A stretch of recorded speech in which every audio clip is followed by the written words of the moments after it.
Hello दोस्तों, जय हिंद, वंदे मातरम, राम राम। कैसे हैं आप सब? उम्मीद करता हूँ काफ़ी अच्छे होंगे। आपका स्वागत है मेरे इस मैथ्स एजुकेशनल चैनल हर्षित शुक्ला मैथ्स पर। और दोस्तों, आज ये हमारी परसेंटेज का 8वां लेक्चर होने वाला है और ये हमारी 8वीं क्लास होने वाली है। जैसा कि आपको पता है कि हमारी ये परसेंटेज की सीरीज चल रही थी क्वांट बैच की, जिसमें हम अर्थमेटिक और एडवांस दोनों कंप्लीट करने वाले हैं। तो ये हमारा आज 8वां लेक्चर है। इसके बाद एक लेक्चर और होगा, उसके बाद ये परसेंटेज कंप्लीट हो जाएगा। अ, उसके बाद परसेंटेज कंप्लीट करने के बाद फिर हम प्रॉफिट एंड लॉस पे आएंगे। और ऐसे ही उसके आगे फिर सी आई एंड एस आई, मतलब जो आगे चैप्टर होते हैं अर्थमेटिक के। तो पहले अर्थमेटिक चलाएंगे, उसके बाद एडवांस मैथ पे आएंगे। तो चलिए बढ़ते हैं अपनी अब क्लास पे। ये कंटेंट से रिलेटेड कुछ बातें हैं कि ये जो क्लासेस हैं ये SSC exam, one day competitive exam, UPSI, constable, RPF. देखिए अभी आरपीएफ एसआई का रिसेंटली एग्ज़ाम होने वाला है। एसएससी सीएचएसएल भी है, आ रहा है। और बाकी सीडीएस का भी है। और बाकी जितने भी एग्ज़ाम रिसेंटली होने वाले हैं उनके लिए ये बहुत ही इम्पोर्टेंट क्लासेस होने वाली हैं। अगर आपको कुछ भी कहीं भी मतलब गलत कंटेंट मिल रहा है या आपका टाइम मैनेजमेंट नहीं बन पा रहा है तो आप बिल्कुल सही जगह पर हैं। आपको यहाँ पर टाइम मैनेजमेंट बहुत अच्छी तरीके से बचे मतलब मिलेगा। टाइम मैनेजमेंट की आप एग्ज़ाम में बैठ के कैसे टाइम को मैनेज करें, क्वेश्चंस को जल्दी कम समय में कैसे करें, तो वो सब अप्रोच आपको यहाँ पे मिलने वाली है और विद शॉर्ट मेथड मिलने वाली है।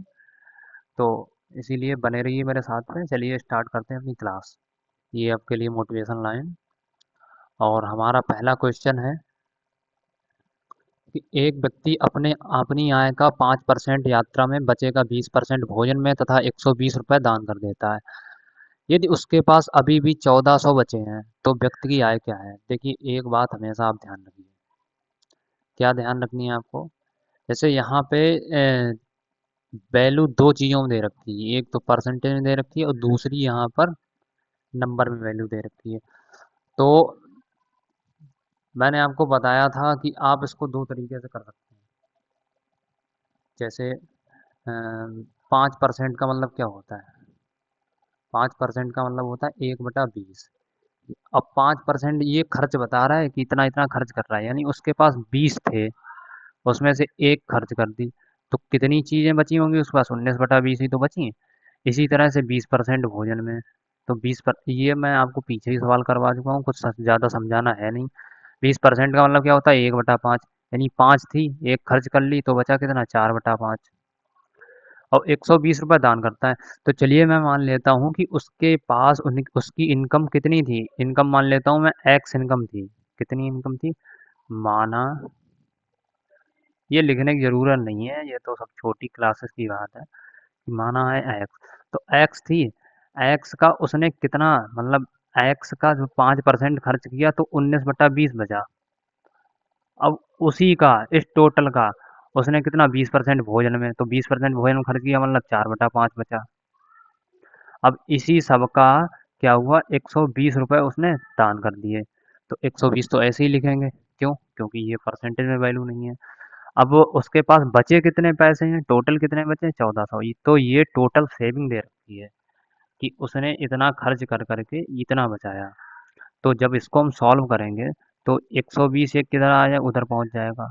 तो x गुणा और 4 से जब इसको काटेंगे तो 4×5 = 20, यानी 19/25 बराबर 120 उधर जाएगा तो 0, 2 और 14 एक 15, यानी 1520 आ जाएगा। जब इसे काटेंगे तो 19 अट्ठे कितना होता है? 152, 80 आ जाएगा।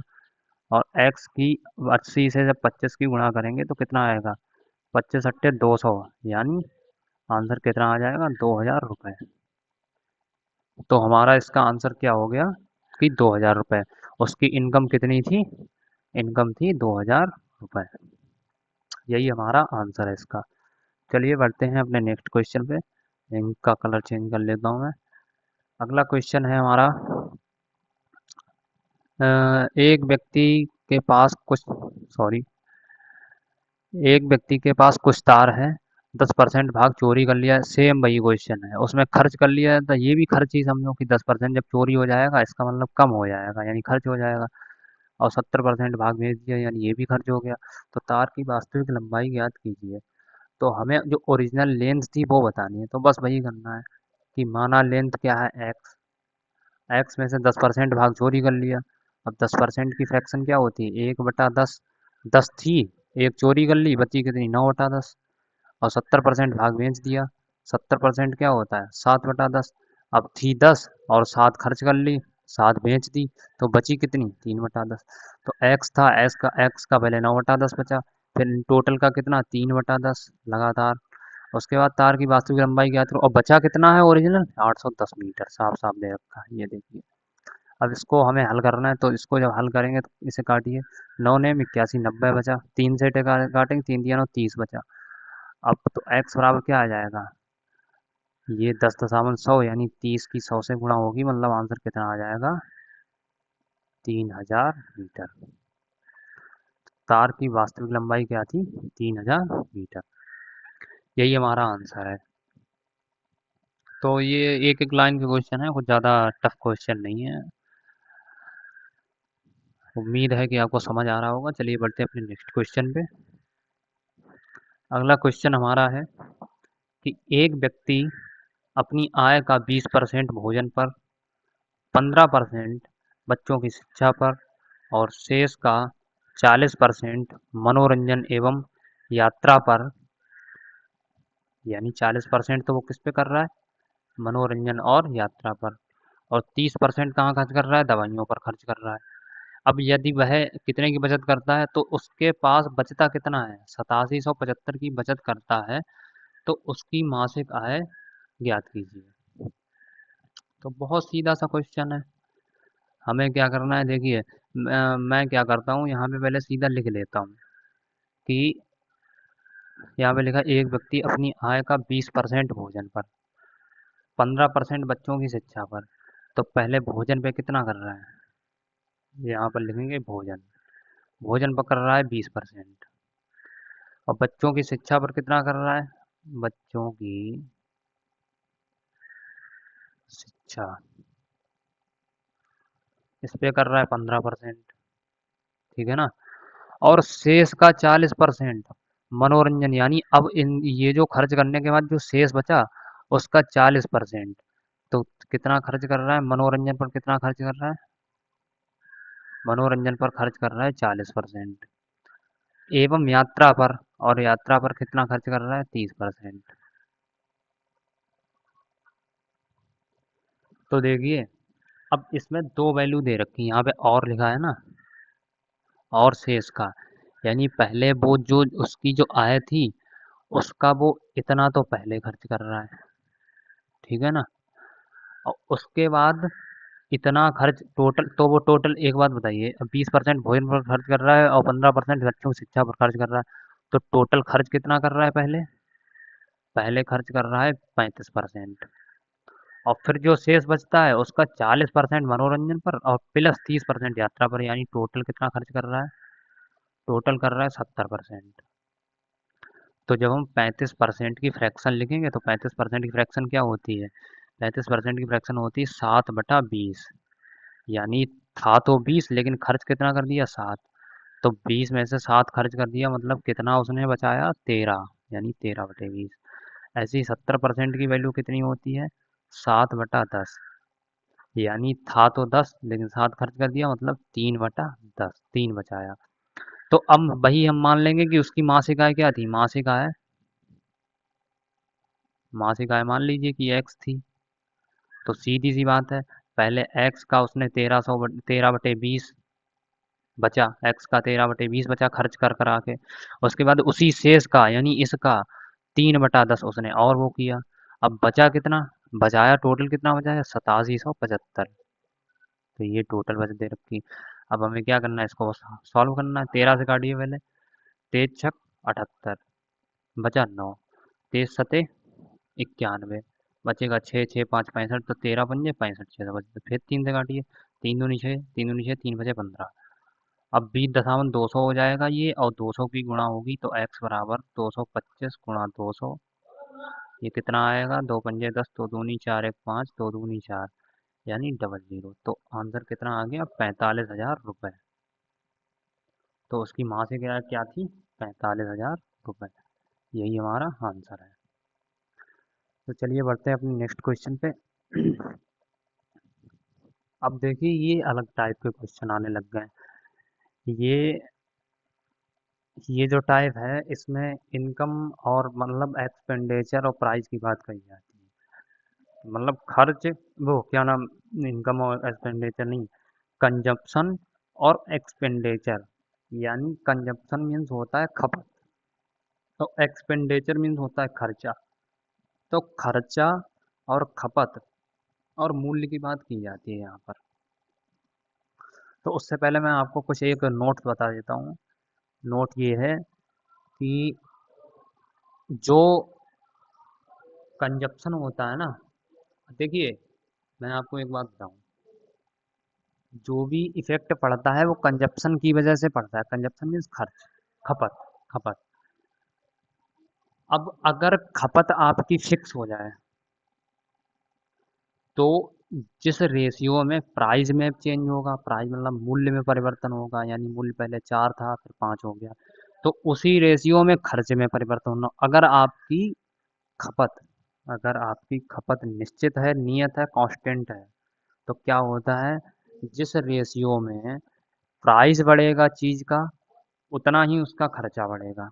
जैसे मैं कह दूं कि मैं 4 रुपए में मेरी खपत, मैं कह दूं कि खपत मेरी नियत है, स्थिर है। अभी 4 रुपए में मैं चीनी खरीद रहा था, ठीक है ना। अब क्या हुआ कि उसका मूल्य 20% बढ़ गया, ठीक है ना। तो 20% का जो रेशियो आएगा, बढ़ने का मतलब 6:5, तो उसी अनुपात में क्या बढ़ जाएगा, उसका खर्चा बढ़ जाएगा। तो यही चीज़ यहाँ पे लिखी है कि यदि कंजप्शन फिक्स हो तो जिस अनुपात में प्राइस में परिवर्तन होता है, उसी अनुपात में एक्सपेंडिचर में भी परिवर्तन होता है। ये बहुत ही इम्पोर्टेंट कॉन्सेप्ट है, आप यहाँ पर लिख भी सकते हैं इम्पोर्टेंट। अब चलिए इससे मैं आपको रिलेटेड पहले क्वेश्चन करा देता हूँ, जिससे आपको और समझ आ जाएगा। अगर अभी नहीं समझ आ रहा है तो आप ये समझिए। तो क्या लिखा है, चीनी का मूल्य 20% बढ़ता है। तो पहले मूल्य की बात करेगी, मतलब प्राइस की बात करेगी। तो क्या हुआ कि चीनी का मूल्य 20% बढ़ा। अब देखिए 20% की फ्रैक्शन क्या होती है, 1/5। यानी ओरिजिनल तो 5 था, बढ़ा कितना, 1। तो 5 से कितना हो गया, 6 हो गया। तो बस हमें यही लिखना है कि पहले क्या था, पहले था 5, अब कितना हो गया, 6। तो चीनी की खपत में कितने परसेंट की कमी की जाए जिससे कुल खर्चा स्थिर रहे। तो देखिए यहाँ पर क्या लिखा है, कुल खर्चा स्थिर रहे, मतलब अब खर्चे से कोई मतलब ही नहीं है। तो चीनी की खपत हमें बतानी है कि कितनी कम हो जाए, कितनी परसेंट की कमी की जाए जिससे कुल खर्चा स्थिर रहे। तो एक चीज़ और आपको समझ लीजिए ध्यान से, अगर कभी भी खर्चा स्थिर रह रहा ना, तो देखिए मैं आपको शॉर्ट ट्रिक बता रहा हूँ, अगर कभी भी खर्चा स्थिर रह रहा तो जो खपत होगी ना, खपत हमेशा इसकी उल्टी होती है, यानी ये 6 और 5 हो जाएगी। अब यहाँ कमी पूछ रहा है तो कमी कैसे करेंगे, पहले 6 थी अब हो गई 5, यानी कमी कितने की हुई, 1 की। और ओरिजिनल वैल्यू क्या है, 6 × 100। इसका जब परसेंट निकालेंगे तो क्या आएगा, 1/6 क्या परसेंट होता है, किसी को पता है, 1/6% होता है 16 सही 2/3%। यही हमारा आंसर है। और अगर आपसे ऐसे नहीं हो रहा है तो इसका एक और भी मेथड है, लेकिन फिलहाल तो अभी ये आपके लिए शॉर्ट ट्रिक है। एक एक लाइन में सवाल हो रहा है कि अगर कभी भी खर्चा कांस्टेंट हो, खर्चा यानी खर्च क्या हो, कांस्टेंट हो, कांस्टेंट हो तो प्राइस का रेशियो खपत के रेशियो का उल्टा होता है। ओके, ये आप नोट लिख लीजिएगा, जिससे आपका सवाल और भी शार्ट बन जाएगा। चलिए बढ़ते हैं अपने नेक्स्ट क्वेश्चन पे। ये तो आपने पढ़ ही लिया होगा। अब इस पे आइए। अब वहाँ क्या था, वहाँ खर्चा स्थिर रह रहा था, लेकिन यहाँ खर्चा स्थिर नहीं है ना। तो अब हम आएंगे इस क्वेश्चन पे। इस क्वेश्चन में दे रखा है कि चीनी का मूल्य 30% घटता है। तो सीधी सी बात है, चीनी का मूल्य लिखेंगे। 30% की वैल्यू क्या होती है, 3/10। यानी पहले 10 था, कम कितना हुआ 3, तो अब कितना रह जाएगा 7। 10 में से 3 जाएगा, 7 ही तो बचेगा। तो पहले था 10, अब कितना हो गया 7। एक मिनट रुकना बच्चों अभी।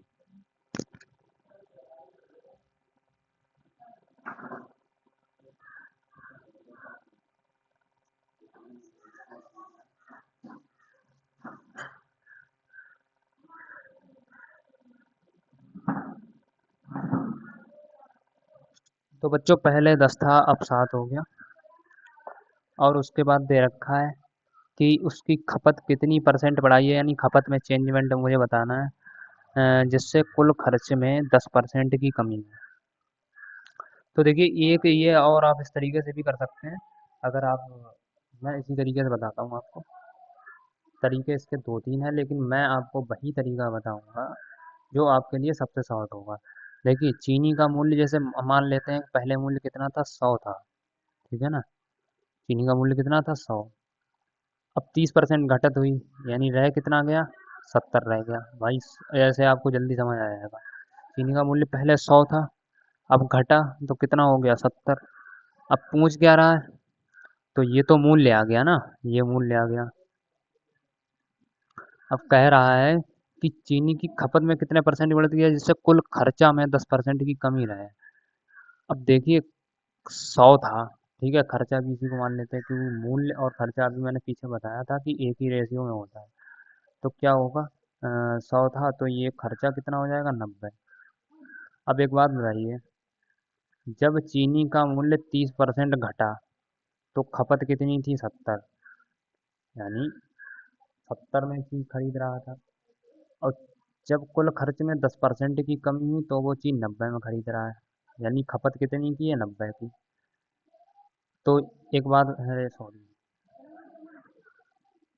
तो आप ही बताइए कि पहले खपत थी 70, अब हो गई 90। 90 तो टोटल की कितनी की बढ़त हुई, 20 की। अब हुई कितने पे, 70 पे। तो 20 इंटू 100/70। इसका जब हम परसेंट निकालेंगे तो क्या आएगा, 200/7%। यानी ये आ जाएगा 7 दूनी 14, 7 दूनी 14, 7 अट्ठे 56, 28 सही 4/7%। तो हमारा क्या आंसर आ गया, ये आंसर आ गया। मैंने अभी आपको बताया था कि अगर खर्चा स्थिर हो या ना हो तो सेम सवाल खर्चा पर ही अप्लाई हो जाता है, ये बताया था ना। तो यहाँ पर खर्चा मान लो 10% है, तो मैंने ये सेम खर्चा वाला क्या खपत पे ही अप्लाई कर दिया, इसी पे अप्लाई कर दिया। तो यहाँ पे 10% की कमी हुई तो खपत कितनी हो गई, 90। और यहाँ पर 30% की कमी हुई, यानी कितनी होगी, 70। तो चलिए बढ़ते हैं अपने नेक्स्ट क्वेश्चन पे। अगला क्वेश्चन है हमारा, चीनी का मूल्य 20% बढ़ता है, कितने केजी खपत कम होनी चाहिए जिससे कुल व्यय 5% बढ़े। व्यय का मतलब खर्चा, जबकि वास्तविक खपत, ये वास्तविक लिखा है यहाँ पे, जबकि वास्तविक खपत 280 केजी है। यानी ओरिजिनल उसकी खपत तो कितनी है, 280 केजी। ठीक है ना। और वो पूछ रहा है खपत में कितनी केजी कमी की जाए कि जिससे कुल खर्च 5% बढ़े। तो चीनी का मूल्य 20% बढ़ता है, तो भाई सेम मेथड, यहाँ पे चीनी का मूल्य 100 मान लो, बढ़ कितना गया, 20% प्लस हो गया, तो कितना हो गया, अब 120। ठीक है ना। अब कह रहा है जिससे कुल खर्चा 5% बढ़े। तो खर्चा जब हम यहाँ पर बढ़ाएंगे तो ये कितना हो जाएगा, 105%। तो 5 ही तो हो जाएगा। अब खपत में कितने की कमी हो रही है जरा देखना, तो पहले था 120, अब कितना हो गया, 105। यानी कमी कितने की हुई, कमी कितने की? 15 की। तो खपत में 15 की कमी हुई, ठीक है ना। लेकिन ये आपको दे क्या रखा है, ये तो 15 की कमी हमें निकालनी थी। अब देखिए वास्तविक खपत क्या थी? 120। भाई वास्तविक खपत तो 120 थी और 105 हो गई, तो कमी कितने की हुई? 15 की। तो वास्तविक खपत कितनी दे रखी है यहाँ पर? ये दे रखी है 280। तो ये हो जाएगा 280। एक 280 को जब 120 से भाग देंगे, एक यूनिट की वैल्यू कितनी निकल के आएगी? जीरो से जीरो 28/12। इसको ऐसा ही लिखे रहने दीजिए। अब इसे पूछ क्या रहा है? कमी पूछ रहा है कि खपत में कितने केजी, तो कमी कितने की करेगी? 15 की। तो 15 यूनिट की वैल्यू क्या हो जाएगी? एक यूनिट की वैल्यू 28/12। तो 15 यूनिट की वैल्यू क्या हो जाएगी? इसको कट करिए। 3 × 4 = 12, 3 × 5 = 15, 4 से कटिए, 4 7 28, यानी 15 यूनिट की वैल्यू कितनी आएगी? 35 केजी। तो खपत में कितने की केजी होगी? एक्चुअल में 35 किलो की कमी होगी। यही हमारा आंसर है। चलिए बढ़ते हैं नेक्स्ट क्वेश्चन पे। अगला क्वेश्चन है कि चीनी का मूल्य 30% बढ़ता है जिससे परिवार 40 किलो कम चीनी, वही सेम क्वेश्चन है।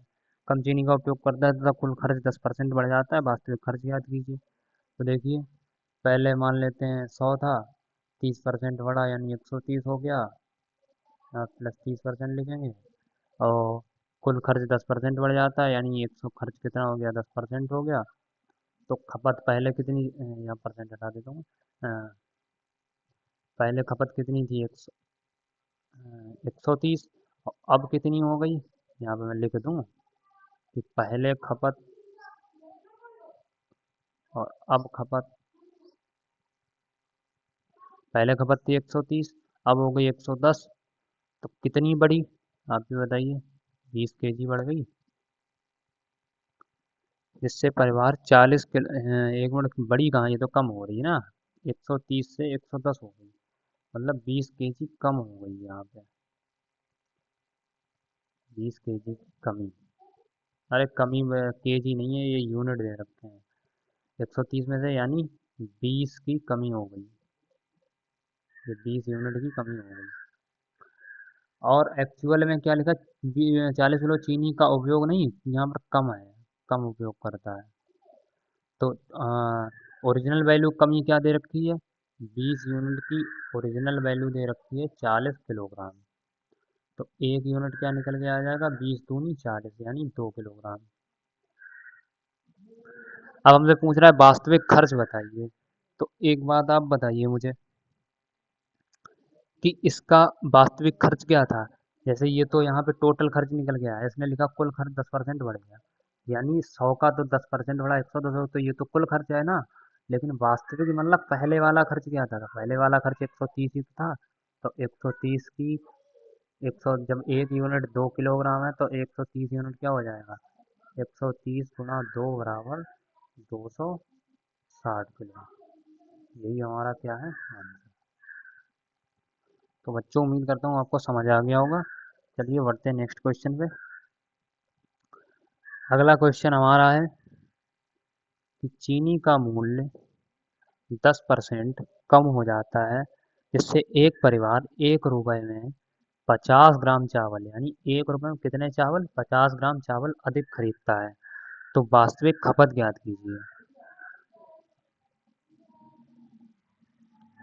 तो चीनी का मूल्य जब 10% कम हुआ तो उससे एक परिवार ने क्या हुआ? ये खपत की बात करी थी कि 1 रुपए में 50 ग्राम चावल अधिक खरीद लिए उसने। तो वास्तविक खपत बताइए। तो कुछ कठिन ज़्यादा सवाल नहीं है, मैं आपको ऐसे बताता हूँ कि जैसे मान लो यहाँ पर चीनी का मूल्य जो था वो 10% कम हो गया, यानी पहले 100 था, अब कितना हो गया? 10% कमी होने का मतलब 90। समझ आ रहा है ना। तो ये खर्च दे रखा है, ये एक्सपेंडिचर का दे रखा है। मैंने बताया था आपको कि एक्सपेंडिचर का जो रेशियो होता है वही मूल्य वाला होता है, नहीं होता है। तो अब एक बात बताइए, पहले 100 का खर्चा था, अब 90 का खर्चा हो गया। हम्म। तो यहाँ पर अगर मैं खपत देखूँ, अब पूछ रहा है कि 1 रुपए में 50 ग्राम चावल अधिक खरीदता है, यानी पहले खपत 100 की थी, अब 90 की हो गई। खपत कम हुई तभी तो चावल अधिक अधिक खरीदेगा। तो यहाँ पर प्लस कितना हुआ 10। यानी अब पूछ क्या रहा है, पूछ रहा है कि अब अगर मैं इसका परसेंटेज निकालूंगा, खपत का वास्तविक परसेंटेज निकालूंगा तो परसेंट कितने निकलेगा 10 बटे ओरिजिनल वैल्यू क्या है 90 इंटू 100। यानी ये कितना निकल के आ जाएगा, ये निकल के आ जाएगा अ, या ऐसा समझिए सीधे आप, ये निकल के आ जाएगा 1/9 नहीं निकल के आ जाएगा। यानी कितना ज़्यादा खरीद रहा है 10, कितने पे खरीद रहा है 90 पे।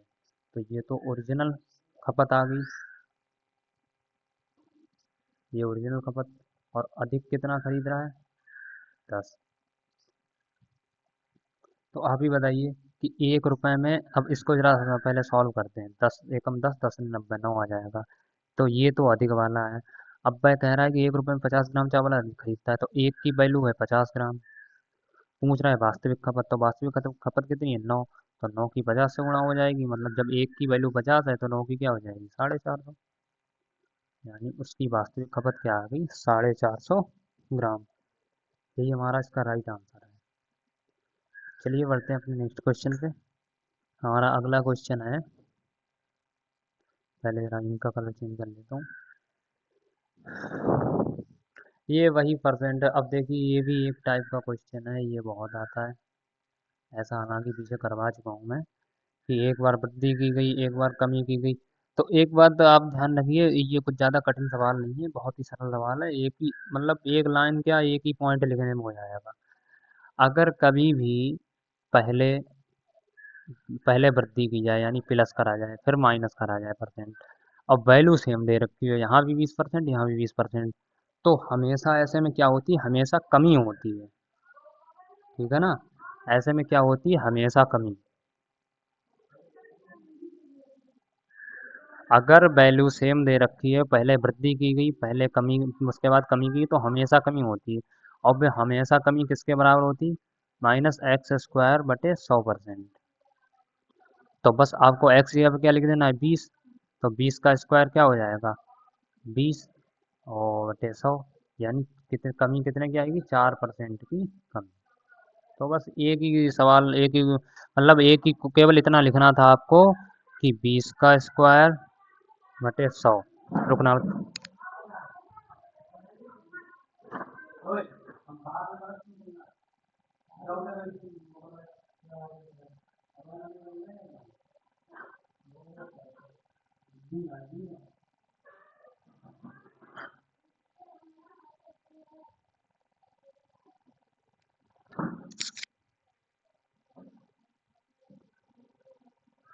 20% की कमी हो गई। तो यहाँ पर ओवरऑल कितनी कमी हो गई 4% की कमी। तो चलिए उम्मीद करता हूँ आपको ये समझ आ गया हो। चलिए बढ़ते हैं अपने नेक्स्ट क्वेश्चन पे। हमारा अगला क्वेश्चन है, अब ये देखिए ये क्वेश्चन जो है परसेंटेज में भी आता है, ये परसेंटेज का भी क्वेश्चन है, ये रेशियो का भी क्वेश्चन है, और ये क्वेश्चन एलिगेशन एंड मिक्सचर में भी आता है, एलिगेशन एंड मिक्सचर में। तो ये जो है ये तीन टाइप के क्वेश्चन,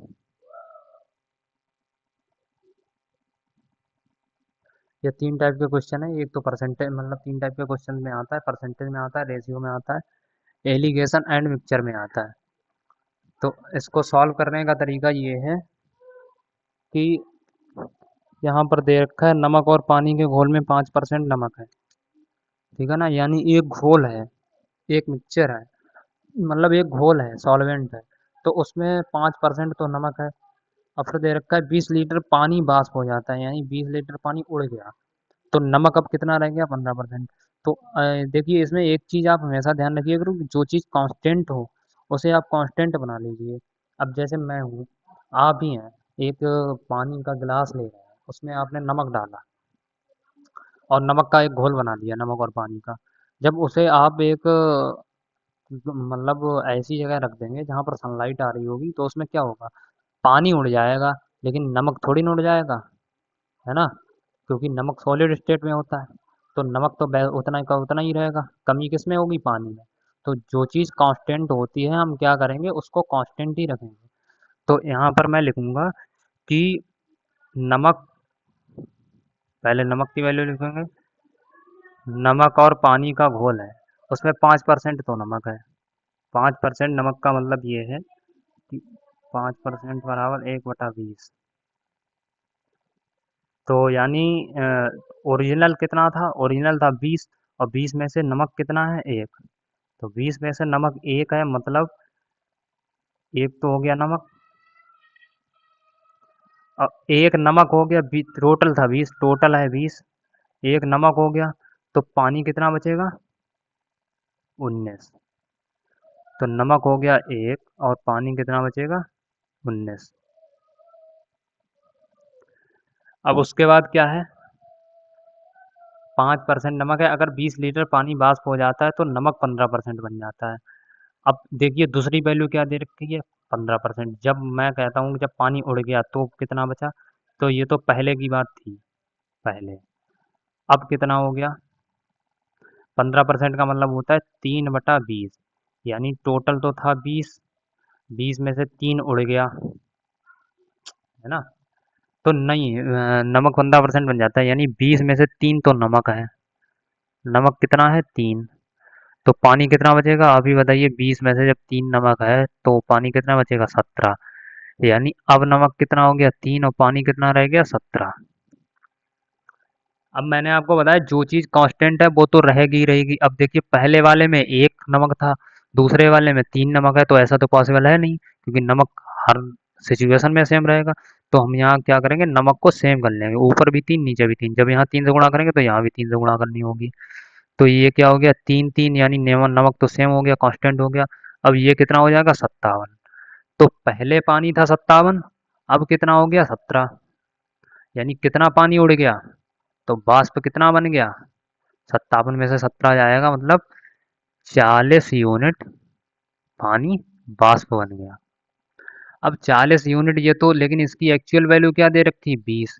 यानी 40 यूनिट की वैल्यू दे रखी है 20 लीटर। तो एक यूनिट की वैल्यू क्या निकल के आ जाएगी, 20/40, यानी 1/2 लीटर, यानी आधा लीटर। तो एक यूनिट की वैल्यू क्या निकल के आ गई, आधा लीटर। अब हमसे पूछ क्या रहा है, प्रारंभिक घोल की मात्रा ज्ञात कीजिए। तो आप एक बात बताइए, प्रारंभिक घोल हमारा क्या था, उसमें 1 लीटर तो साल्ट था, 1 लीटर साल्ट था। तो 1 लीटर प्रारंभिक घोल क्या था, ऐसे ही समझिए। प्रारंभिक घोल में नमक कितना था और पानी कितना था, नमक था 1 और पानी था 19 यूनिट। तो एक यूनिट की वैल्यू कितनी है, एक बटा 1/2 लीटर। 1 मिनट बच्चों, कहीं पे गलत तो नहीं हो रहा है, नहीं गलत नहीं हो रहा है। 1/2 लीटर दे रखा है ना, 1/2 लीटर का मतलब होता है आधा लीटर। तो प्रारंभिक घोल में हमें मात्रा ज्ञात करनी है। प्रारंभिक घोल क्या हो जाएगा, एक मिनट, ये यहाँ पे गलत लिख रहा हूँ मैं, वही तो मैं देख रहा था, सॉरी। इसे इरेज इरेज कर देता हूँ मैं। प्रारंभिक घोल हमारा था, ये साल्ट था 3 लीटर, वो 3 यूनिट, और पानी था 57 यूनिट। 57 3 कितना हो गया, 60 यूनिट, यानी प्रारंभिक घोल हमारा 60 यूनिट था। और एक यूनिट की अब लीटर में निकालना है, तो एक यूनिट की वैल्यू 1/2 लीटर। तो 60 यूनिट की वैल्यू क्या हो जाएगी, 60 × 1/2 लीटर, यानी आंसर कितना आ जाएगा, 30 लीटर। बच्चों उम्मीद करता हूँ आपको समझ आया होगा। अगर नहीं समझ आया है तो सेम इसका मैं दूसरा क्वेश्चन करवाने वाला हूँ। अगर आपको समझ आ जाए तो बहुत अच्छी बात है, नहीं आप एक काम करिए, इसको फिर से रिपीट करिए, इसको आप, जिससे आपको बहुत जल्दी समझ आ जाएगा। इसका एक और मेथड है एलिगेशन का, फिलहाल तो मैं आपको इसी से समझा रहा हूँ जिससे कि आपको ऐसे ही समझ आ जाए, लेकिन ये इसका, इसके मेथड बहुत हैं, क्योंकि मैंने आपको बताया बताया कि 3 तरीके में आता है, परसेंटेज में, रेशियो में, एलिगेशन एंड मिक्सचर में। चलिए बढ़ते हैं अपने नेक्स्ट क्वेश्चन पे। अगला क्वेश्चन है हमारा कि 20 किलो तरबूज में 96% पानी है। अब कुछ समय बाद इस पे 95% पानी रह गया, तो तरबूज का वर्तमान वजन ज्ञात कीजिए। तो 20 किलो तरबूज है, उसमें 96% पानी है। 96% का मतलब होता है, कितना होता है? 96% का मतलब होता है,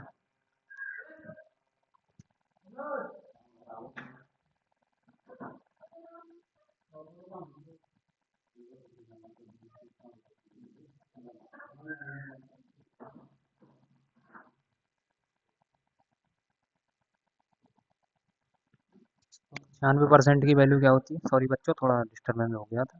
96% की वैल्यू होती है, यहाँ पर जब लिखेंगे तो आएगा 24/25। 24/25 ही हो तो होती है, क्योंकि 96/100 लिखेंगे तो 24 चौका 96, 25 चौका 100, यानी 24/25। यानी टोटल कितना था? 25। उसमें से पानी कितना है? 24। जो ऊपर वाला पानी होता है, तो ये पानी है 24। तो इसमें तरबूज में जो पल्प होता है, पल्प मीन्स गुदा, तो यहाँ पर पल्प लिख देता हूँ मैं। जो पल्प होता है, पल्प कितना बचेगा? पल्प बचेगा 1 पॉइंट। तो यहाँ पर जब लिखेंगे तो पानी को लिख देते हैं वाटर, और गुदा को लिख देते हैं पल्प। यानी पहले पानी कितना था? पहले पानी था 24 यूनिट, और गुदा कितना था? 1 यूनिट। कुछ समय बाद 95% पानी रह गया, तो 95% की वैल्यू क्या होती है? 95% की वैल्यू होती है 19/20। यानी टोटल था तो 20, लेकिन पानी कितना रह गया? 19। अब भाई टोटल था 20, 19 पानी रह गया, तो पल्प कितना बचेगा? पल्प बचेगा 1 यूनिट। तो यानी अब कितना रह गया? अब पानी रह गया 19, पल्प रह गया 1। तो यहाँ पर लिखेंगे पहले इतना था, अब ये हो गया। तो एक बात बताइए, दोनों सिचुएशंस में क्या चीज़ कांस्टेंट रहेगी? आपको बहुत अच्छे से पता है कि पानी तो उड़ जाएगा, उड़ जाता है रखे रखे, सूखने का मतलब होता है कि पानी तो कम हो जाएगा, और पानी कम होने से वजन कम होता है। लेकिन जो पल्प होता है, पल्प तो उतना ही रहेगा, यानी गुदा तो उतना ही रहेगा, गुदा थोड़ी ना उड़ जाएगा, ना उसका वाष्प बन जाएगा। तो गुदा हमें सेम रखना होगा, और देखिए गुदा सेम भी है, यहाँ भी एक है, यहाँ भी एक है। तो अब क्या करेंगे? अब जब ये सेम ही दे रखा है तो कोई कुछ करना ही नहीं है, आपको सीधा देख लीजिए, पहले पानी कितना था? 24, ठीक है ना? और अब कितना रह गया? 19। यानी कम कितना हुआ? 5। लेकिन कम वाला यहाँ नहीं दे रखा है, यहाँ दे रखा है 20 किलो तरबूज। तो पहले दे रखा है 20 किलो तरबूज, तो हमें साफ साफ दिख रहा है कि पहली सिचुएशन में तरबूज 20 किलो दे रखा है। यानी 24 और एक पहले था कितना? 25 यूनिट। तो 25 यूनिट की वैल्यू हमें 20 किलो दे रखी है, ठीक है ना? 24/25 यूनिट की वैल्यू हमें 20 किलो दे रखी है। तो 1 यूनिट की वैल्यू क्या निकल के आ जाएगी? 20/25 kg। इसको हम ऐसे ही लिखेंगे। अब देखेंगे पूछा क्या है। पूछा है तरबूज का वर्तमान वजन। अरे तो वर्तमान वजन क्या है? पहले इतना था 25, अब वर्तमान क्या है? 19 से कितना हो जाएगा? 20। अब है प्रेजेंट में कितना है? 20 यूनिट। तो 20 यूनिट की वैल्यू क्या आ जाएगी? 20 × 20/25 kg। इसको जब कट करेंगे तो क्या हो जाएगा? 5 चौक 20, पचम 25, और 5 चौक 20 यानी 4 चौक 16 kg। तो हमारी ओरिजिनल वैल्यू क्या आ गई? मतलब जो प्रेजेंट वाली आ गई, कितनी आई? 16 kg। तो यही हमारा इसका आंसर है। अब बढ़ते हैं अपने नेक्स्ट क्वेश्चन पे। अगला क्वेश्चन है हमारा वही सूखा फल, और ये मतलब पानी में, ये जैसे अभी करवा रहे हैं वही सेम टाइप का है। तो मैंने देखा ताजे फलों में 68% पानी है। ताजे फल का मतलब फ्रेश फ्रूट, तो लिखते हैं यहाँ पे फ्रेश। फ्रेश, और फिर उसके बाद लिखा सूखे फल यानी ड्राई। तो फ्रेश जो फल हैं उनमें पल्प यानी गुदा और वाटर 68% पानी है। 68% पानी का 68% की फ्रैक्शन जब हम लिखेंगे तो क्या आएगी? 17/25। यानी टोटल है 25, उसमें से गुदा है, नहीं पानी कर रहा है ना, तो पानी है 17। तो पानी अगर 17 है तो गुदा कितना बचेगा? 8, क्योंकि टोटल तो 25 है, तो गुदा 8 तो ही बचेगा, 17/8 25। उसके बाद सूखे फलों में 20% पानी है। 20% की फ्रैक्शन क्या होती है? 1/5। यानी टोटल है 5, उसमें से एक पानी है, तो एक तो पानी हो गया, तो गुदा कितना बचा? 4। ये आंकड़ा दे रखा है हमको। ठीक है ना। अब करना क्या है, आपको पता है कि पानी ही वाष्प बनेगा, पानी तो वेपराइज हो जाएगा, लेकिन उसका पल्प तो सेम ही रहेगा। यानी अगर पहले भी 8 है, फ्रेश में भी जितना गुदा रहेगा उतना ही सेम ड्राई में भी रहेगा। तो दोनों में हमें क्या करना पड़ेगा, ये इक्वल करना पड़ेगा। इक्वल करने के लिए यहाँ 2 से गुणा करेंगे, क्योंकि यहाँ 8 है तो यहाँ 8 बन जाएगी, तो यहाँ भी 2 से गुणा करनी पड़ेगी। तो ये तो 8 8 सेम हो गया, ये क्या हो गया, कांस्टेंट, तो इसे हम लिख देंगे कांस्टेंट हो गया। अब ये कितना हो गया 17, और ये हो गया 2, यानी पहले था 17 और पानी अब कितना बचा 2। चलिए वो बात तो खैर, अगर जैसे पानी दे रखा होता कि इतना कम हो गया तो कम कितना हुआ 15, 15 की वैल्यू दे रखी होती तो फिर हम उसको अलग तरीके से निकालते। लेकिन हमें डाटा क्या दे रखा है, डाटा हमें दे रखा है कि 75 किलो ताजे फलों में कितने सूखे फल बनाए जाते हैं। तो अब हमारे ताजे फल टोटल हैं कितने, ताजा फल कितना यूनिट है, 25 यूनिट। भाई 17 और 8 कितना हो गया 25, 25 यूनिट की वैल्यू दे रखी है 75 kg। अब हमसे पूछ रहा है कि 75 किलो ताजे फलों में कितने सूखे फल बनाए जा सकते हैं। सूखे फलों का यूनिट क्या है, यहाँ पे ये इधर का 4 दूनी 8 और 2 ये, यानी सूखे फल का यूनिट टोटल क्या हो जाएगा 10 यूनिट। 8 और 2 कितना होता है 10 यूनिट।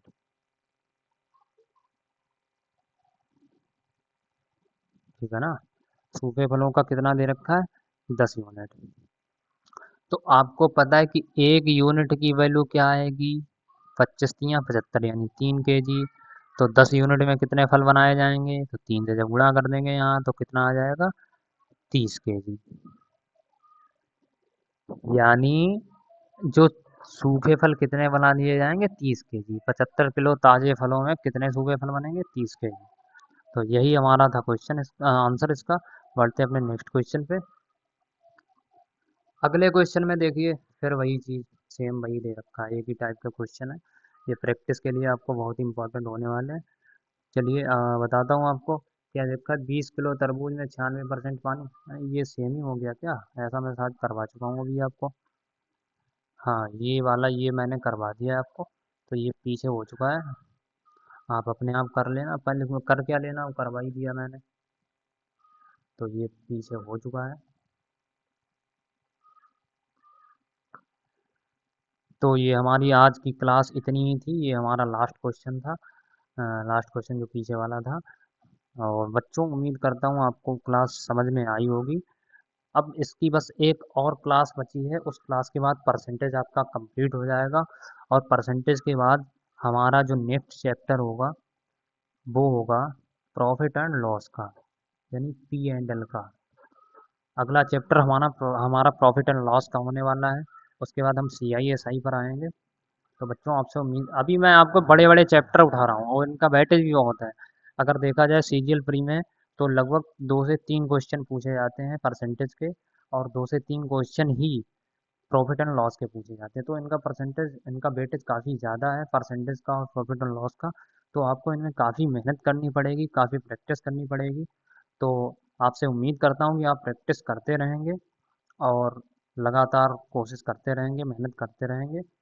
तो बच्चों यही था हमारा आज का लास्ट क्वेश्चन। अब मिलते हैं आपको नेक्स्ट क्लास में, तब तक के लिए राम राम, जय हिंद, वंदे मातरम।